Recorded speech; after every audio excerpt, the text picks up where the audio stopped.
तो जय हिंद, वंदे मातरम। दोस्तों, हम लेके आए हैं आज आप सभी के लिए फिर से वर्णमाला की 25 नए सवाल जो एग्जाम में प्रश्न आपका बनता ही बनता है। तो दोस्तों, चलिए हम न समय लेते हुए सीधा अपने टॉपिक पे आते हैं। अपने वर्णमाला के सवाल की शुरुआत करते हैं। हमारा पहला क्वेश्चन है, हिंदी वर्णमाला में कुल कितने वर्ण होते हैं? हिंदी वर्णमाला में कुल कितने वर्ण होते हैं? क्या ये 48 होते हैं, या ये 50 होते हैं, या 52 होते हैं, या 54 होते हैं? तो दोस्तों, आप सब शायद जानते होंगे कि हिंदी वर्णमाला में कुल कितने वर्ण होते हैं। भाई, हम सब जानते हैं कि 52 होते हैं, यानी ऑप्शन ग को लॉक कर दिया जाए। अब हम चलिए क्वेश्चन नंबर अगले की तरफ बढ़ते हैं। और अगला क्वेश्चन क्या कह रहा है हमसे? क्वेश्चन नंबर 2 क्या कह रहा है भाई हमसे? ये कह रहा है कि हिंदी वर्णमाला में स्वरों की कुल संख्या कितनी है? क्या ये 9 है, या ये 11 है, या 13 है, या 15 है? तो हम सब जानते हैं हिंदी वर्णमाला में जो स्वरों की संख्या है वो दोस्तों 11 है, यानी ऑप्शन ख को लॉक कर दिया जाए। हिंदी में वर्णमाला में कुल स्वरों की संख्या कितनी है? 11 है। परंपरागत रूप से स्वरों की संख्या कितनी है भाई? 13 है। आप सब ध्यान देते रहिए। हम क्वेश्चन नंबर 3 की तरफ आगे बढ़ते हैं। क्वेश्चन नंबर 3 हमसे क्या कह रहा है? दोस्तों, 3 क्वेश्चन रहा सामने आपके। यह कह रहा है कि क वर्ग का उच्चारण स्थान क्या है? क वर्ग का उच्चारण स्थान क्या है?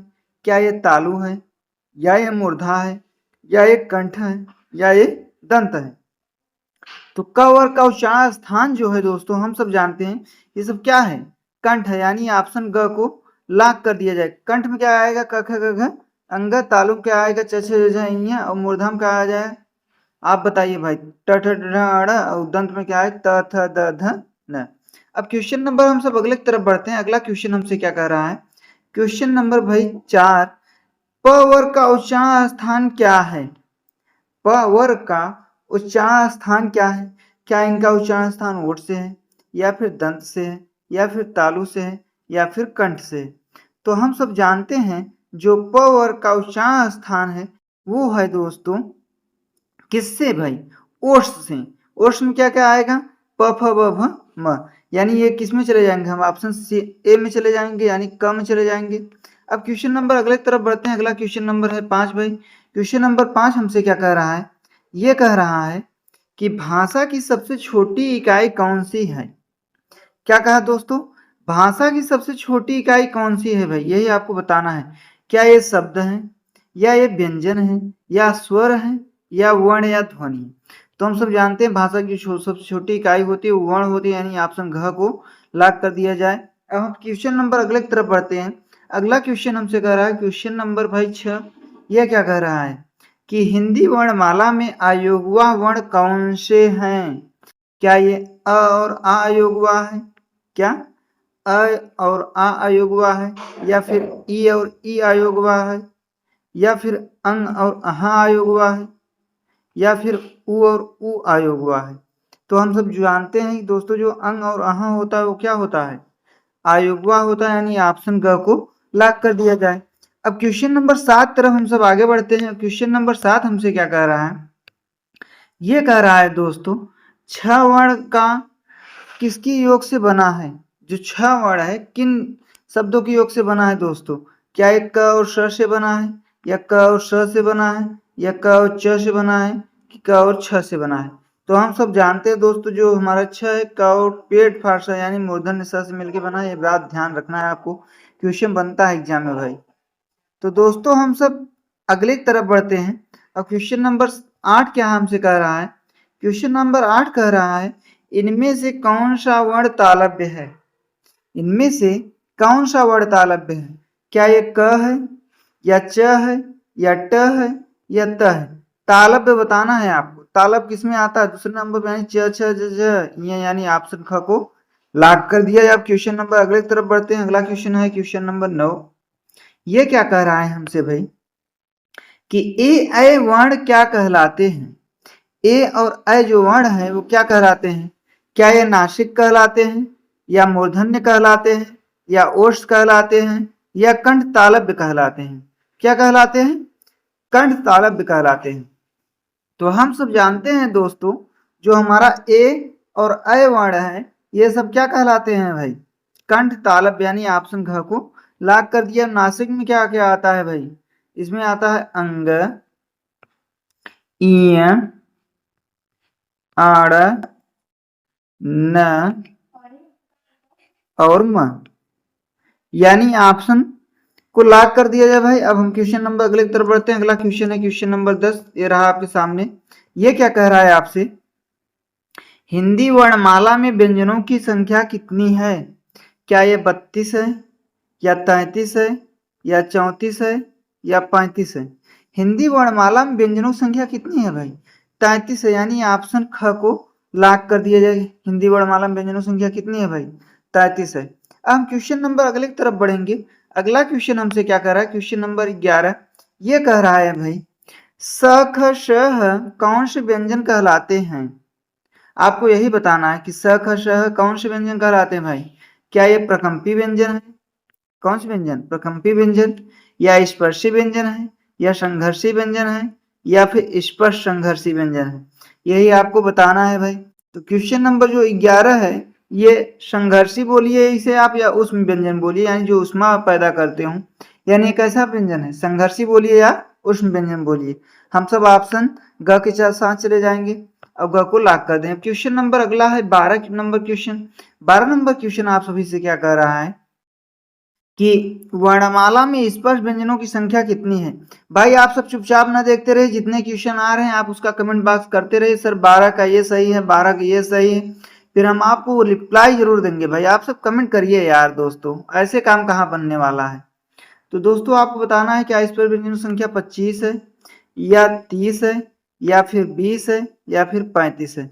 यानी हम सब ऑप्शन ए को लॉक कर देंगे, यानी क को हिंदी में स्पर्श व्यंजनों की संख्या कितनी है भाई?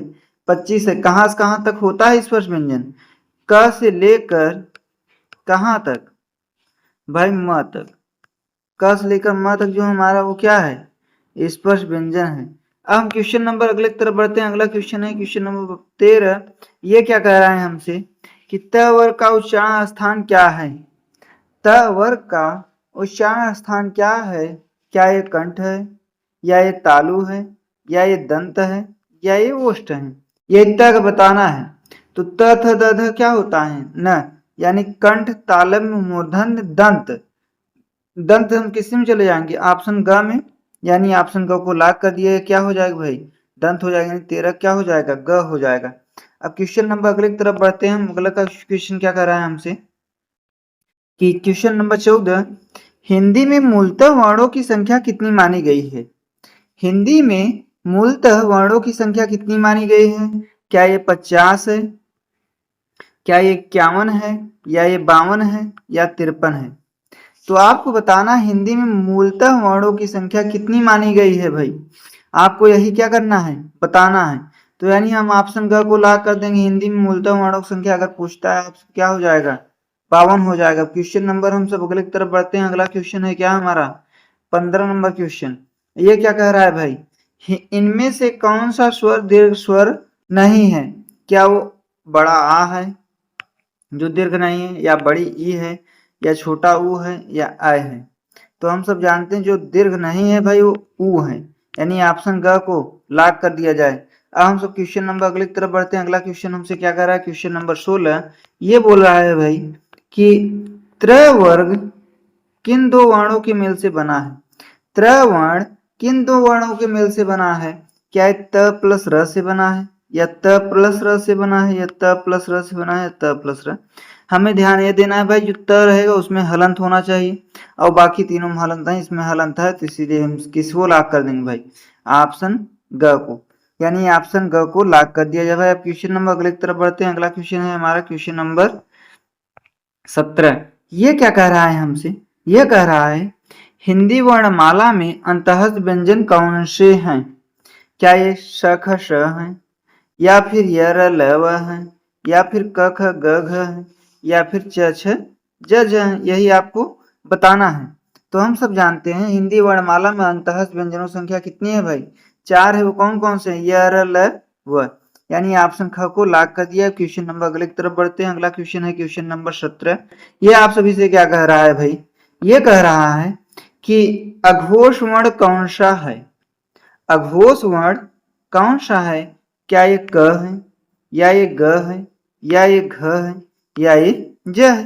तो अघोष वर्ण आप सभी को बताना है भाई।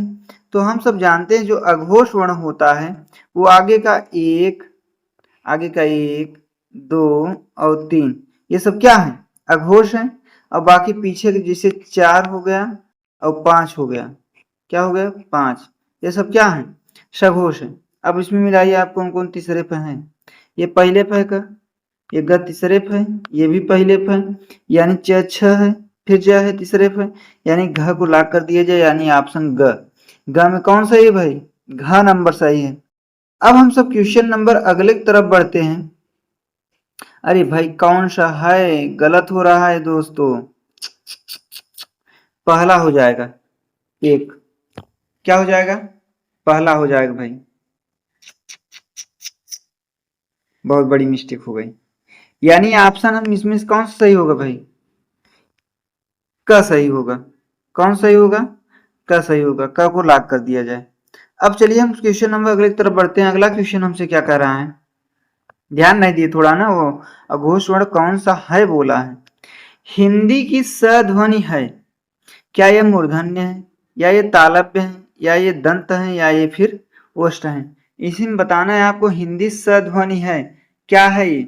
ओष्ठ है, दंत है, तालव्य है, मूर्धन्य है, यही आपको बताना है भाई। तो हम सब क्वेश्चन नंबर 19 देख रहे हैं, यानी इसमें क्या हो जाएंगे? तालव्य हो जाएंगे, यानी ऑप्शन बी को लॉक कर दिया जाए। हम पहले वाले में जानते हैं, कंठ वाले में क ख ग घ अंग अ ह, और दूसरे वाले में तालव्य वाले में च छ ज झ ञ इ ई यस। उसके बाद अगला तालव्य बाद मूर्धन्य। मूर्धन्य में क्या क्या आता है भाई? मूर्धन्य में और भी तमाम चीजें आता है। तो चलिए हम सब क्वेश्चन नंबर अगले की तरफ बढ़ते हैं। अगला क्वेश्चन हमसे क्या कह रहा है? इसमें कह रहा है क्वेश्चन नंबर 20 कि ज्ञ वर्ण किन वर्णों के संयोग से बना है? क्या ये ज प्लस इ से बना है, या फिर ज प्लस इ से बना है, या फिर ज प्लस य से बना है, या ज प्लस न से बना है? यानी ऑप्शन ख को लॉक कर दिया, ज प्लस इ से बना है, यानी ज के नीचे क्या है भाई? हलंत है। अब हम सब अगले की तरफ बढ़ते हैं। अगला क्वेश्चन नंबर 21 क्या कह रहा है हमसे? यह कह रहा है निम्नलिखित में से कौन सा वर्ण घोष है? निम्नलिखित में से कौन सा वर्ण घोष है? क्या ये क है, या ये च है, या ये म है, या ये ट है? तो आपको यही बताना है भाई, निम्नलिखित में से कौन सा वर्ण घोष है? क्या ये क है, च है, म है, ट है? आपको यही बताना है। तो हम सब जानते हैं दोस्तों, जो वर्ण घोष है वो म है, यानी ऑप्शन ग को लॉक कर दिए। घोष क्या होते हैं भाई? घोष मतलब सघोष, अघोष, सघोष। अघोष मतलब आगे वाला, पहला और दूसरा। कौन कौन? पहला और दूसरा। और घोष मतलब पीछे वाला, यानी तीसरा, चौथा और पांचवा। कौन? पांचवा और चौथा है भाई। अब हम सब आगे की तरफ बढ़ते हैं। अगला क्वेश्चन हमसे क्या कर रहा है? क्वेश्चन नंबर 22 ये कह रहा है भाई, ओ किस प्रकार का वर्ण है? जो ओ है किस प्रकार का वर्ण है भाई? क्या ये मूर्धन्य है, या ये दंतोष्ठ है, या ये कंठोष्ठ है, या ये तालव्य है? यही आपको बताना है। तो क्या ये मूर्धन्य में आएगा? नहीं आएगा जी। क्या ये दंतोष्ठ में आएगा? नहीं आएगा। क्या ये कंठोष्ठ में आएगा? हाँ आएगा भाई। यानी ऑप्शन ग को लॉक कर दिया जाए, ये कंठोष्ठ हो जाएगा, यानी ऑप्शन ग को लॉक कर दिया जाए। अब क्वेश्चन नंबर अगले की तरफ हम सब बढ़ते हैं। अगला क्वेश्चन नंबर 23 हमसे क्या कह रहा है? ये कह रहा है हिंदी में लुंठित वर्ण कौन सा है? हिंदी में लुंठित या प्रकंपित वर्ण कौन सा है? क्या ये य है, या ये र है, या ये ल है, या ये व है? हम सब जानते हैं जो हिंदी में लुंठित वर्ण है वो कौन सा है भाई? र है। यानी त और र जो होते हैं वही हमारे क्या होते हैं? लुंठित या प्रकंपित होते हैं। यानी ऑप्शन ख को लॉक कर दिया जाए। हम सब क्वेश्चन नंबर अगले की तरफ बढ़ते हैं। अगला क्वेश्चन है क्वेश्चन नंबर 24। ये आपसे क्या कह रहा है? ये कह रहा है कि पार्श्विक वर्ण कौन सा है? पार्श्विक वर्ण कौन सा है भाई? आपको बताना है। क्या ये ल है, या ये र है, या ये य है, या ये व है? यानी ऑप्शन हम सब क को लॉक कर देंगे, यानी ल हमारा जो है ये क्या है? पार्श्विक वर्ण है भाई। अब हमसे क्वेश्चन नंबर अगला 25 की तरफ बढ़ते हैं। 25 जो हमारा लास्ट क्वेश्चन है इस क्लास का। तो दोस्तों आप इस क्लास का लास्ट क्वेश्चन का कम से कम उत्तर दे दीजिए अगर आप चाहते हैं आपके माता पिता आपको पढ़ाएं, और नहीं पढ़ाएं तो ऐसे आप निठल्ले घूम रहे थे भाई, कोई दिक्कत नहीं, न दीजिए। अगर आपको लगता है हमारे मम्मी पापा हमारे लिए कुछ किए हैं तो अपने लिए नहीं तो अपने मम्मी पापा के लिए लास्ट में कमेंट जरूर करिए भाई, बताइए, हमें भी बहुत अच्छा लगे कितने बच्चे अपने मम्मी पापा से प्रेम करते हैं। अब 25 नंबर क्वेश्चन कर रहा है, अनुनासिक का संबंध होता है केवल नाक से, केवल मुंह से, नाक और मुंह दोनों से, इनमें से कोई नहीं। ये क्वेश्चन आप सभी के लिए होमवर्क है भाई। क्या है? होमवर्क है। अब होमवर्क में आप सभी को इसको क्या करना है और कमेंट बॉक्स में बताना है, यही आपका होमवर्क है। अब दोस्तों ये वीडियो हमारा समाप्त होता है यहीं पे, और फिर मिलते हैं हम अगले वीडियो में। तब तक के लिए जय हिंद, वंदे मातरम। दोस्तों अगर वीडियो आपको जरा भी अच्छा लगा तो चैनल को लाइक शेयर एंड सब्सक्राइब करिए, अपने दोस्तों के साथ भी साझा करिए ताकि वो सब भी इसका आनंद उठा सके और मजेदार ट्रिक और कहानी के साथ हिंदी का आनंद ले सकें, और फिर भी उन्हें एग्जाम में बहुत फायदा होगा। फिर मिलते हैं हम अगले वीडियो में, तब तक के लिए जय हिंद।